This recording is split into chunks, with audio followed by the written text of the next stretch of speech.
Now we're going to get into something that I've been heavily looking into over the past 2 to 3 weeks since it started. And what I'm talking about is the biggest thing in pop culture right now, the NBA bubble. And the reason I say this is one of the biggest things going on right now is because a lot of people don't understand how the NBA keeps the world going around. Like, these guys make a lot of money for their teams, like a lot. And that's why I always go back to knowing what you're worth, because if a company gives you like 1 million a deal, like if that's their first offer, you're definitely worth 3 to 4 million. Like, that's just how you have to think. So for the NBA to come back is huge for ESPN, huge for even Disney, huge for the world itself, because it brings so much revenue into people watching the game of basketball, and brings so much revenue to the people covering the game and the people talking about the game. Like, people literally live their lives off of talking about other players. So, which is not a bad thing. I'm just letting you know. First article I have pulled up is the Black Lives Matter. The NBA put the Black Lives Matter on the court. I thought that was pretty cool. I'm playing the video right now. I don't know if y'all can see it. I don't think y'all can see it, but anyways, it's the Black Lives Matter on the court, and it's pretty cool. Even if you could probably look up NBA bubble highlights after this video, of course, or watch it and then come back. But there's Black Lives Matter on the courts, and you can watch that as they play, like back and forth. You can see it on the court. It's like in the middle of the court, like right above the logo. Like, they don't hide it at all. Because the players, especially Kyrie, but a lot of players was like, if we're going to be in this bubble, we're definitely making statements for Black Lives Matter. So players were allowed to wear statements on the back of their jerseys instead of the last names, but it won't go into effect until the actual game starts. So right now, if you don't see the statements they made on the back of their jerseys, it's because the bubble is still being, they're still monitoring the players, because some players are breaking the rules. Like 2 players off the Kings supposedly accidentally left the bubble. Like, come on now. You know how big if you haven't watched the NBA vlogs, they are in a big complex. Like, you don't just accidentally walk off the bubble. Anyways, even Damian Lillard said he doesn't trust his colleagues to follow the rules, which he was probably talking about the young players. I mean, I would have a hard time, like, just, no, I actually wouldn't. Like, the way they get treated, like the players, they get treated nice. So yeah, I'll definitely stay on there. Allegedly. LeBron James talked about Breonna Taylor after his first game, post-game conference, and he was just talking about how her killers haven't been arrested yet, which he said the names. I don't know if I have the names put up on here. I don't think I have them on here. But LeBron was talking about how Breonna Taylor was on his, well, he put Breonna Taylor on the shoes, but also she was on his mind, and said that he want all the cops arrested, and want her family to know that they're doing everything they can to get justice for her, and what is right is right and what's wrong is wrong. It was a great, like he even posted on IG after that saying, "Dear Breonna, I'm sorry this is taking so long." Basically, they're trying to get the killers of Breonna Taylor arrested, and you would think that would be an easy task, seeing as LeBron speaking on it, but like, some things are just like, people just don't really care. Like, it's crazy how not people don't care. The mayor, governor, I forget what's the name. I think the mayor, they're calling the mayor out specifically because I guess he has the power to do it, and I don't even know if that's his right title. I'm just saying mayor. But there's somebody who's specifically involved with the police department and who could actually get them arrested, but he just chooses not to for whatever reason. But there's a lot of politics going into it, and politics is not really something I try to talk about too much. But as far as my own platform, as my podcast, and shout out for y'all for listening also. Like, I don't think I do that enough. Like, you could listen to anything in the world and you spend time listening to like my podcast. So I appreciate that, and that's why I always try to like I don't try to half do anything like any of my segments of my podcast. Anyway, that was just a little. I went off on a tangent. Basically, the players are talking about Breonna Taylor's killers, the police officers, and they're saying the man's name who has the authority to take over the case and basically charge the police officers with, I think it's first-degree murder. I'm not a lawyer. I don't know. I just know that they should be arrested, and a lot of players are speaking out about that, which is something that Kyrie spoke on. They will lose when the season first came up, because he said it would take the focus away, which it did a little bit. They got into the bubble and started talking about the cafeteria food they was being served while being in quarantine. But after they figured out that the cafeteria food was only because they was in, specifically because they was quarantining, and once they get out the food would get better, which it did, then the complaints went away and the real issues started to rise. So I halfway believe what Kyrie said, but at the other time right now it's looking like they're making the biggest statement you can make with having Black Lives Matter on the actual court. I wonder how long they're gonna have that on the court until they take it off. I hope for the rest of the bubble experience. But getting more into the life of inside the bubble and the NBA players, I know a lot of people was wondering about like, what do the players do after they play a game, and do they just go to the hotel room and just sit around? And what I like, basically most of these players, like, they just golf, fish, or they just do some crazy activity because of the fans want them to. Like JJ Redick was on his live, I think, talking about how he will shotgun a beer if he got 10,000 retweets. Like, that's how bored these players are. Like, they just making random challenges.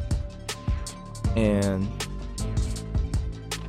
so he had a video talking about that. A lot of players are comparing this to AAU days, and it just feels like, oh, but LeBron, not just somebody, like, you always gotta respect LeBron James, Lakers player. What else? You know, you gotta say his all credentials. 3 NBA titles, 3 Finals MVP. The GOAT James when I said, quote, "When I was growing up, you had AAU days, and once the AAU season is over, you go back to your respective cities, and then AAU season starts back up again. That next spring is like you never left." So basically, he's comparing the bubble to an AAU type setting, which I would definitely see how that's the vibe he gets off, is because every time you walk through a hallway or walk to go golf or fish or whatever, you're bound to run into somebody from another team, which could be good or bad depending on your relationship. Just gonna leave it at that. Like, some players that's like claim to about their life, and they meet somebody that they don't like, aka Jimmy Butler and that one dude off of that other team who's irrelevant. They met each other. I don't know what happened, but there's so many cameras, and like, it's Disney World. It's like fighting at Chick-fil-A. Like, it'd be like we're at Chick-fil-A. Like, why are we fighting? Like, we're at Disney World. Why are we fighting? Anyways, so many players have been posting about fishing. Paul George had a post about good day with the gang, talking about fishing.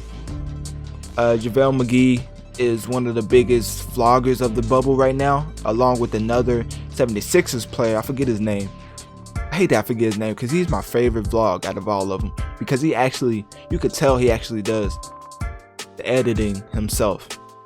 Well, you can't tell, but you can tell that he knows what he's doing, basically. Like, JaVale McGee is obviously giving all his video to an editor, and I wouldn't be surprised if they make a vlog and they have to show it to the team PR person before they put it out. Like, you know, because imagine JaVale McGee's like talking about something, and then he accidentally captures LeBron saying Kawhi's trash in the video, like, or saying that, or giving away like his secret, like, yeah, man, the reason I be balling is because I drink orange juice like 3 times a day.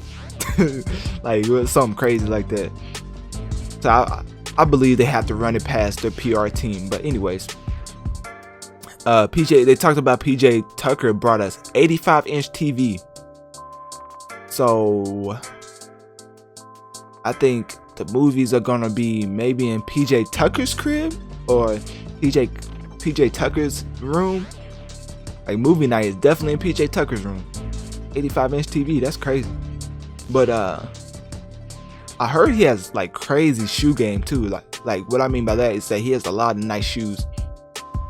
And then some of the other, because I don't know, I think out of this a lot of people just get that they're just fishing and doing just 2 activities, but they say the NBA is providing several activities to keep these players busy while they're not grinding on basketball trying to get a championship, including visits to Disney attractions after hours. So that's crazy. You get like a whole like you get to go to a Disney attraction with nobody there. So I think that's pretty cool. Reddick said the best part is like getting outside and playing some golf. Ja Morant said bubble life has been good. He said we're here to play basketball to further our mission. We have a responsibility to do. Ja Morant's always so like assertive. Like I like the way he plays. But anyways, the 22 teams participating in the NBA's restart are out of quarantine. So this was earlier. This is a late, not late, but like a past article. But definitely has a lot about the bubble. Like a lot of people don't understand what these players are going through in the bubble. Not saying they're going through like something crazy, but they don't understand how they're still living the life of a multi-millionaire athlete, you know? Because some of these players got money, like for real. Like LeBron, like come on now, like him being at the bubble, not like jail, but like come on now, like I bet you LeBron got some pretty nice places he will go to before a game. Especially James Harden, if you catch what I'm saying. You know, he probably got some places marked down on the map whenever he's in certain locations that he can't go to. Now that he's subjected to one location. That's all I'm gonna say. The Sixers coach Brett Brown was talking about bringing back basketball, bring some normalcy. Normalcy. Am I saying that right? I don't know. I'm probably messing it all the way up. They say teams are slowly. Well, the NBA reps are saying teams are slowly getting back into practice mode after 4 months off. The past 4 days in Orlando are among the first full team practices since the season was suspended in March 11th. Just think, January, February, March, April, May, June, like 3 to 4 months. Like that's 4 months layoff of just. I mean, obviously, some players were. Let me clarify. Some players was actually putting in work over the break, but not every athlete has access to like a huge gym. But like, you don't really need like. There's so many ways to work out nowadays. You don't need as much as you think. Like, you could get some type of work in, even if it's not basketball related. But like, you could just go out and run. But let me not get into that. People got to pay me. Not it's like I'm finna they pay me. I mean, maybe. Lakers, Clippers, Raptors, and Bucks. The approach may be different than other teams. They're talking about the seeding. Nobody cares about that. Everybody knows the bubble. I mean, who cares? Who cares about seeding when you're playing in the same place? Like Lakers.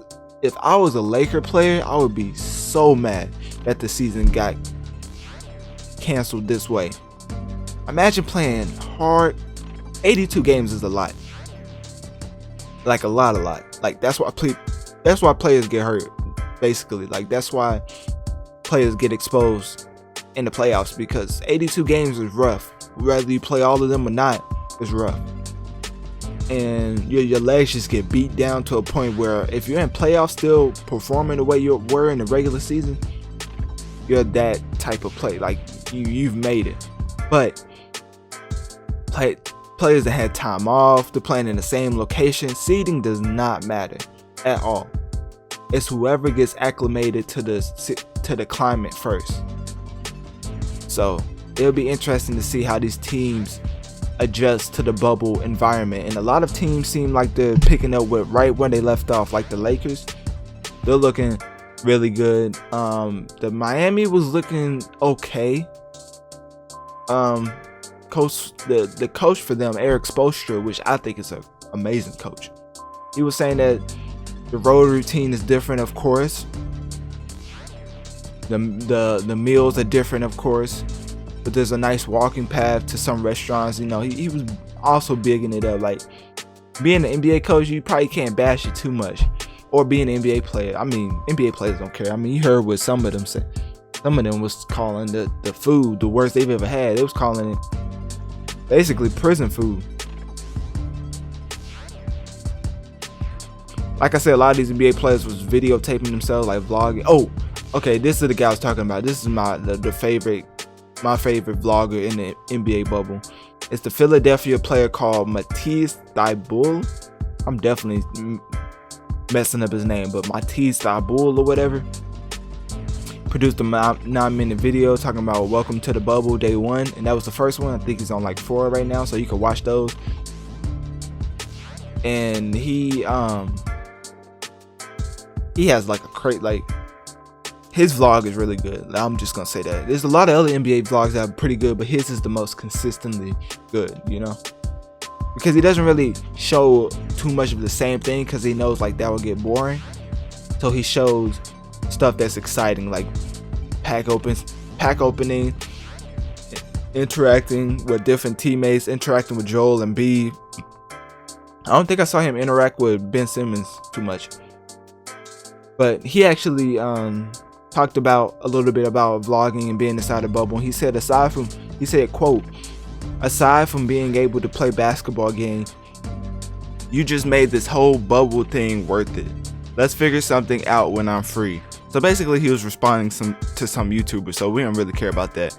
But besides that, he usually talks to most of his teammates throughout the vlog, so you get to see like Tobias Harris, Boban, who else? Joel Embiid, like I just mentioned earlier. And it's just a nice experience, like just to be in the life of somebody in the bubble. Like, really shows you what they go through, and that they don't just think about basketball 24/7. Like, they have activities outside of basketball, and the vlogs are a good way of showing that their personality, just showing that they're a person just like anybody else. But also on Instagram, there's a lot of challenges going around. I don't really know too much about that, but basically that's all I was wanting to get into with the NBA bubble, just talking about the different people vlogging and the different people speaking up on Black Lives Matter and social justice, like LeBron James is after games and post-game interviews. And I think I heard, like, I don't know if CJ McCollum, I think I was about to say like Bradley Beal, I always get them confused, but basically CJ McCollum was basically calling out the names that also need to be arrested, along with the mayor. I keep saying mayor, but I don't know his position. The person that's in control that can actually arrest the officers. So they're saying his name, like they're saying his name now. So that's how specific they're getting. So it's just nice to see that. I just wanted to touch on that subject with the NBA bubble. So